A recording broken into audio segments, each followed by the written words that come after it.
लकड़हारे से राजा भोज बनने की कहानी। एक गांव में महेश अपने परिवार के साथ रहता था, जो बहुत ही गरीब हालत से गुजर रहा था।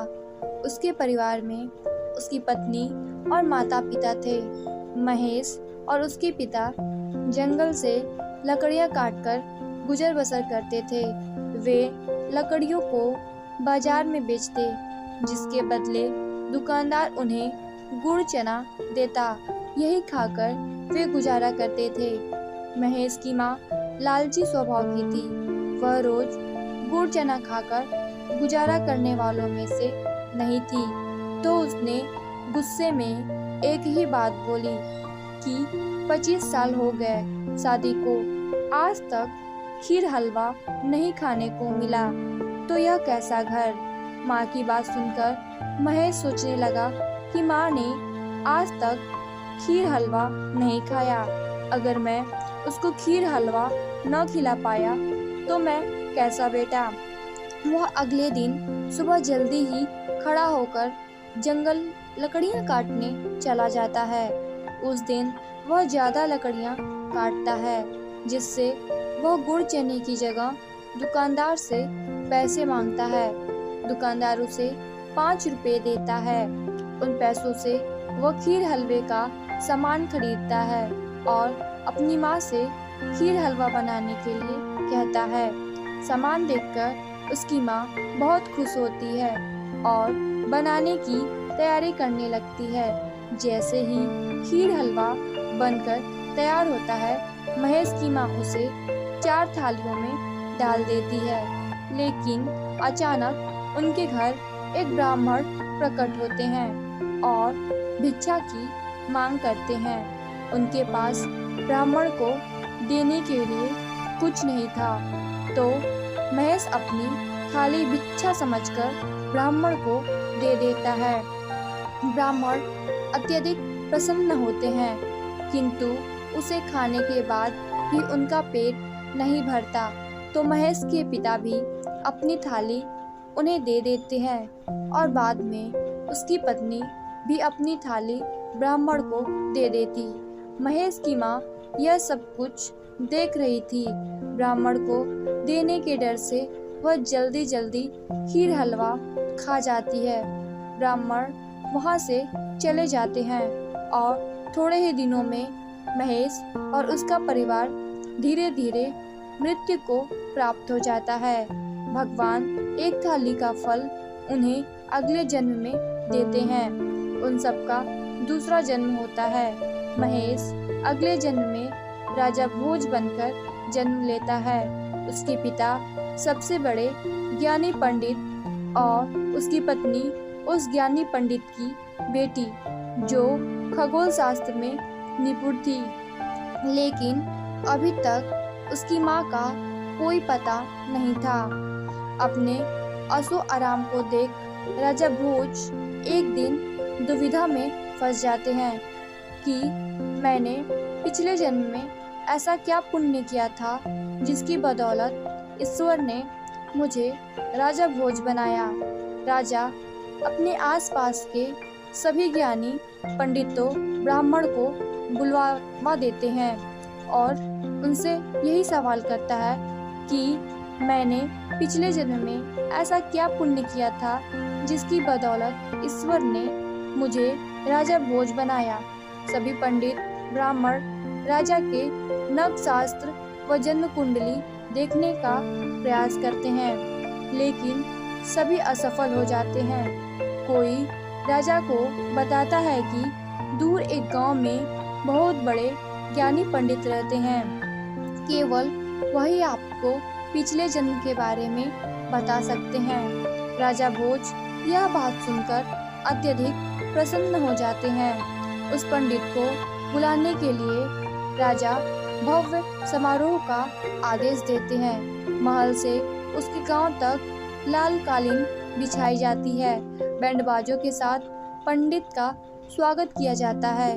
जब वह पंडित महल पहुंचता है तो न राजा को और न ही उस पंडित को ये पता था कि हम दोनों पिछले जन्म में बाप बेटे थे।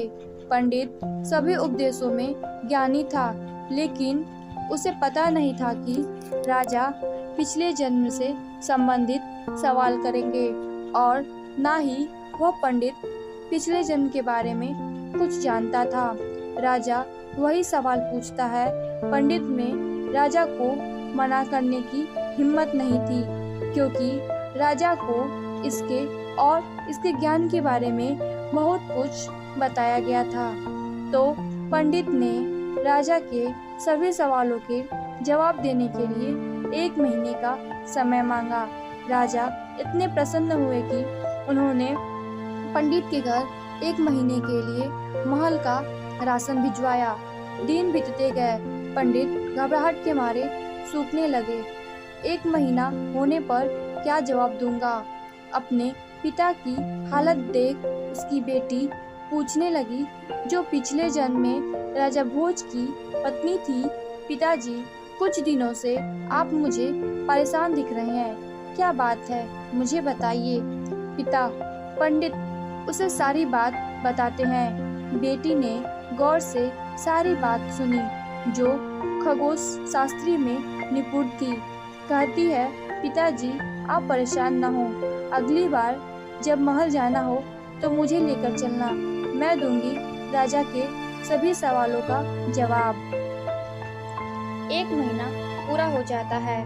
पंडित को महल बुलाया जाता है। राजा के पूछने पर वह बोलता है, महाराज ये बात तो इतनी छोटी है कि इसका जवाब मेरी बेटी भी दे सकती है। उसकी बेटी सामने आती है। वह काफी खूबसूरत थी। कन्या राजा के दोनों हाथ पकड़ती है और उन्हें स्वर्ग की यात्रा पर ले जाती है। वहाँ का दृश्य देख राजा अचंभित हो जाता है। ईश्वर ने वहाँ बहुत ही सुंदर महल बनवाया था, जहाँ चारों ओर सुख ही सुख थे। राजा उसकी विद्या देखकर हैरान रह जाते हैं। राजा समझ चुके थे कि उनके सभी सवालों का जवाब केवल वही दे सकती है। राजा मन ही मन उससे विवाह करने की सोचने लगे। थोड़ी ही देर में राजा भोज देखते हैं, स्वर्ग का सुंदर महल अचानक टूटने लगता है। कन्या समझ चुकी थी कि राजा के मन की बात ईश्वर को मंजूर नहीं। वह राजा को वापस नीचे ले आती है। राजा स्वर्ग के महल के बारे में कन्या से पूछते हैं तो वह कहती है, राजा वह महल ईश्वर ने स्वर्ग में आपके लिए बनवाया था, किंतु आपके मन में जब मुझसे विवाह करने की बात आई तो वह महल टूटने लगा, जो ईश्वर को मंजूर नहीं है। राजा उसकी बात सुनकर हैरान हो जाते हैं और ईश्वर का इशारा समझ जाते हैं। वह खुद उसका विवाह एक राजकुमार से कराते हैं और एक भाई बनकर उसे विदा करते हैं। राजा उसको विदा करने के लिए जब डोली में बिठाने जाते हैं तो वहाँ भिखारियों की कतार थी, जिसमें महिलाएं व आदमी दोनों थे। तब पंडित की बेटी राजा को उसके पिछले जन्म की कहानी बताती है। आप और मेरे पिता पिछले जन्म में बाप बेटे थे और मैं आपकी पत्नी थी। आप दोनों जंगल से लकड़ियां काटकर अपना और हमारा पेट भरते थे। एक दिन हमारे घर खीर हलवा बना था, जो एक ब्राह्मण खाने आया था, जो कोई और नहीं स्वयं कृष्ण भगवान थे। हम सब ने अपनी थाली उस ब्राह्मण को भिक्षा समझकर दे दी, लेकिन आपकी माँ ने अपनी भूख मिटानी चाहिए, जिसका फल ईश्वर ने हमें इस जन्म में दिया है। राजा उससे माँ के बारे में पूछता है, क्या माँ का दूसरा जन्म हुआ? तो वह बताती है, राजा ये जो भिखारियों की कतार है ना, यही आपकी माँ कटोरा लेकर खड़ी हैं।